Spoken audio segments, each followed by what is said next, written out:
एक माँ की आखिरी चिट्ठी। एक छोटे से गांव में अम्मा रहती थीं। उनकी उम्र लगभग 70 साल थी।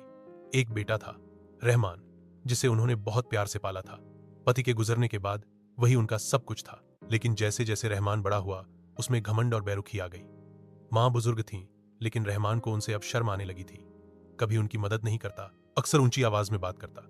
अगर अम्मा कोई बात समझाती तो कह देता, अम्मा, पुरानी बातें मत किया करो, अब जमाना बदल गया है। अम्मा हर दिन उसे प्यार से समझाती, बेटा, नेक काम किया करो, दूसरों की मदद करो, और सबसे बड़ी बात, माँ बाप का दिल मत दुखाया करो। लेकिन रहमान ने कभी ध्यान नहीं दिया। कभी कभी तो माँ को खाना भी वक्त पर नहीं देता।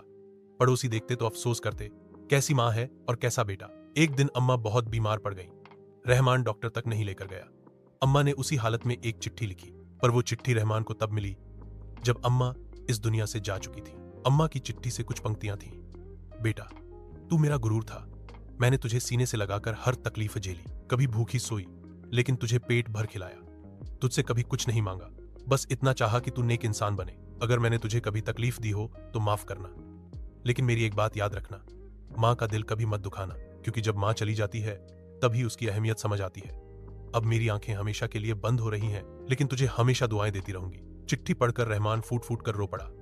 उसने पहली बार महसूस किया कि उसने अपनी माँ को कितना दुख दिया, लेकिन अब बहुत देर हो चुकी थी। उस दिन के बाद रहमान बदल गया, हर किसी की मदद करता और हर माँ को इज्जत देता। और जब कोई पूछता कि तुम्हें इतनी इंसानियत कैसे आई, तो वह सिर झुकाकर बस एक ही बात कहता, क्योंकि मैंने अपनी माँ को बहुत रुलाया है। तो वह सिर झुकाकर बस एक ही बात कहता, सीख। माँ की दुआएं दुनिया की सबसे बड़ी दौलत होती हैं, उन्हें कभी नजरअंदाज मत करो।